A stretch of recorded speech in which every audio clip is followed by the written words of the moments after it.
We're gonna go for a walk on a nice summer day in New Hampshire. I wanted to take you along this Audubon Trail. It's so peaceful, and I come here to walk my dog a lot. Want to get away. You hear that?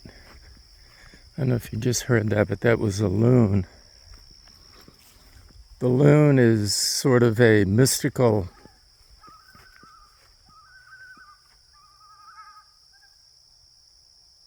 There it is again. The loon has kind of an eerie sound to it. It's a waterfowl, very large, and they come here. There's just a few of them. There's not too many. They're actually going extinct, but they're about at least twice the size of a normal duck, and they're black and white, very beautiful, and people really respect and try to take care of these birds because they are going, I don't know, they may be just endangered species, but anyway, this walk I'm taking you on is, again, the Audubon Trail. It's a wildlife sanctuary, and we find bear here sometimes, black bear. Of course, you're going to find bobcat and deer, but the interesting thing is, for me anyway, is just the solitude, and my dog gets a chance to run wild. And I do have a leash, of course, and I can, she stays right with me. She's not a wanderer. You see, she's behind me right now, and her name is Daisy. She's a very good Jack Russell Terrier, and she's been a good companion. We all need companions. I think my best and closest friends have not been humans, they've been dogs. Whenever a dog dies, I always cry for weeks, and it'll go on for years, not the crying, but the mourning for the loss of the dog. Man's best friend, woman's best friend, I think, is a dog. Well, some woman may say that it's a pet. It's a cat. But that's okay. Any kind of animal that you're going to bond with, whatever it is, they can teach you how to be present. And that's really what we're doing right now. By walking in nature, we're learning how to be present. And I feel very comfortable with all the vegetation around me. And of course, I am talking on the internet, and many people will probably see this video, but that's okay, because maybe you're at home and you can't get out. Maybe you're in a wheelchair.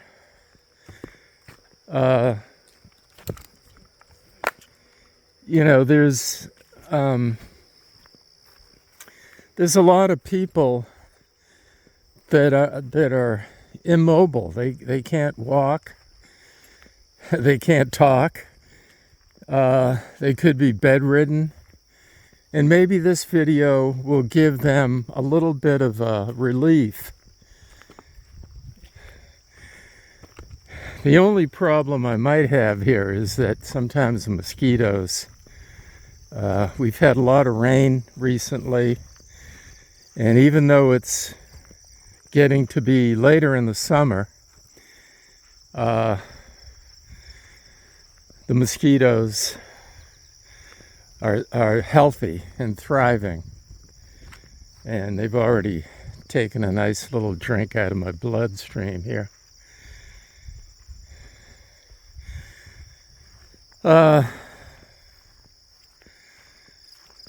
Look at this field.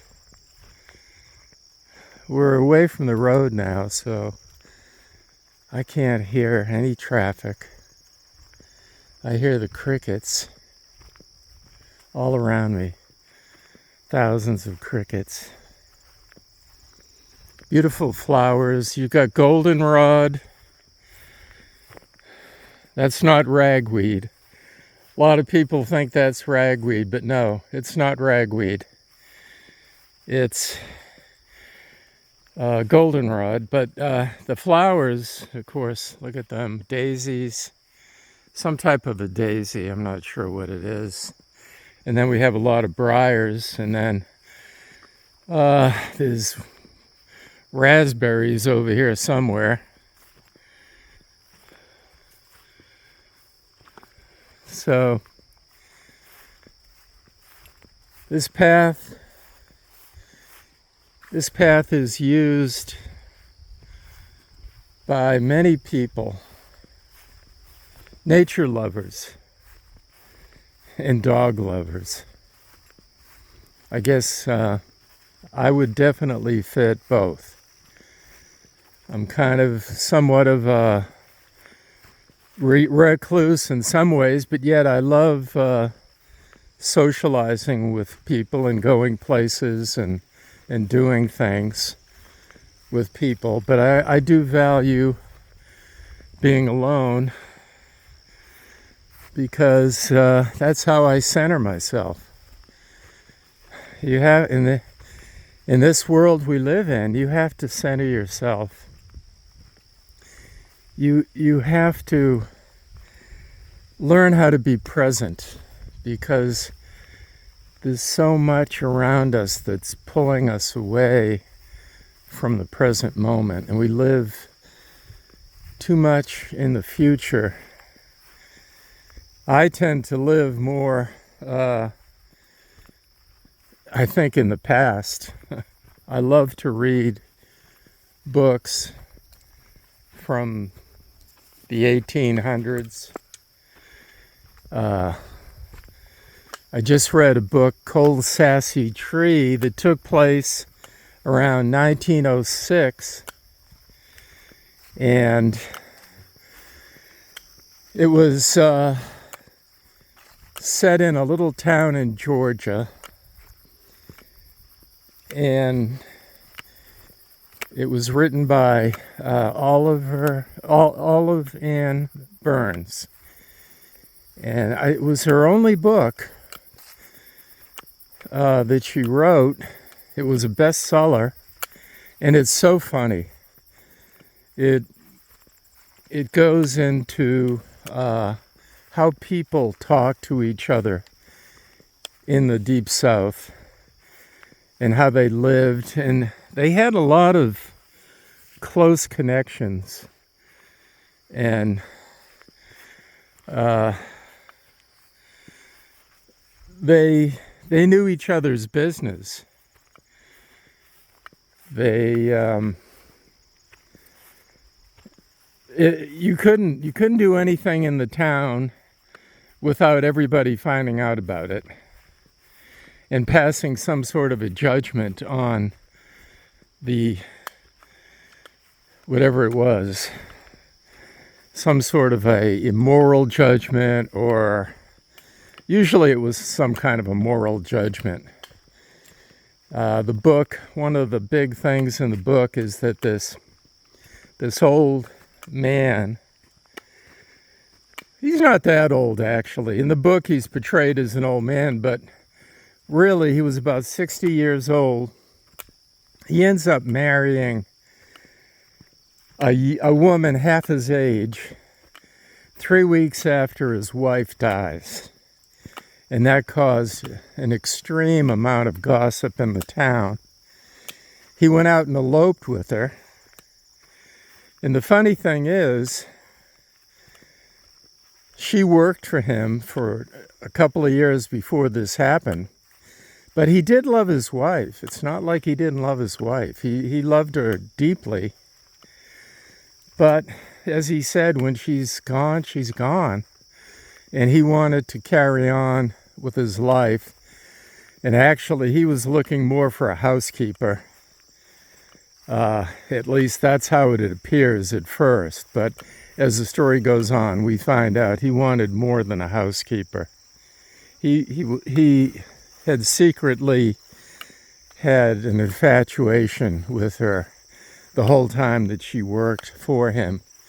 But the thing about the book is it's told in the eyes of a 14-year-old boy, through the eyes of a 14-year-old boy. And he's extremely insightful, but he's very mischievous. And in the story, he has a lot of pranks that he plays on all kinds of people. I'd really advise you, if you're looking for a heartwarming story that is very, it makes you feel like you're part of the town of back in 1906. The author, through the eyes of, his name is Will Tweedy, through the eyes of Will Tweedy, you feel like you're actually part of the family. And that's what I liked, the feeling of being part of a family and being part of a community. Even though the community was judgmental and harsh, it still was a community, and the people did care about each other, even though they would gossip about you. And as long as you kind of followed the customs of the time, you'd be okay. If you got too far out of following the societal customs, you could be shunned out of the community. That's the unfortunate part. I think a lot of people today may be shunned out of their communities because of a lack of community. A lack of community. And I'm always striving to build community where I live. But there's a lot of people that give resistance. And the internet can be very argumentative. It's a forum where people can voice their opinions, and you kind of lose the face-to-face feedback that you would normally get in a conversation. And you say things that you probably would never say if you knew the person, or if you were talking to the person in the street. Anyway, look at this Look at this beautiful open field here. It's been a nice, quiet walk.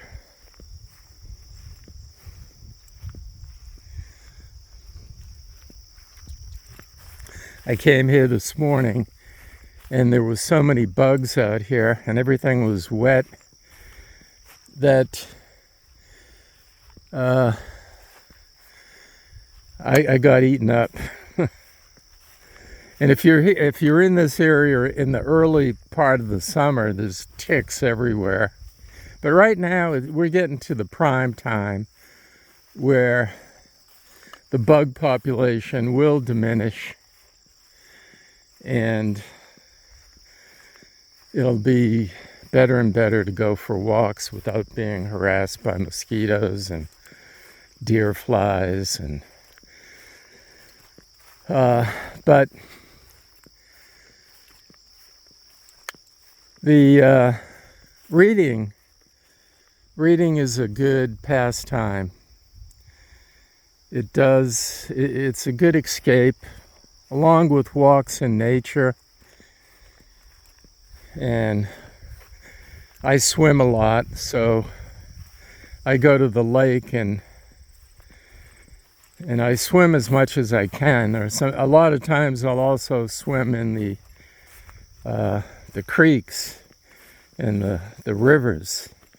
And a lot of these cold mountain streams where the water temperature, is like, say about 60 degrees, sometimes even colder, and sometimes a little warmer, depends on the weather. The rocks in the streams can actually heat up the water on a hot 85-degree day. Yeah, look at all these little daisies here. Look at them. Lots and lots of them. So we're coming up to the last leg of the journey. And I think at this point, I'm going to sign off and wish everybody a really good evening or day, whatever. And I hope this video helps some people feel better. Thank you.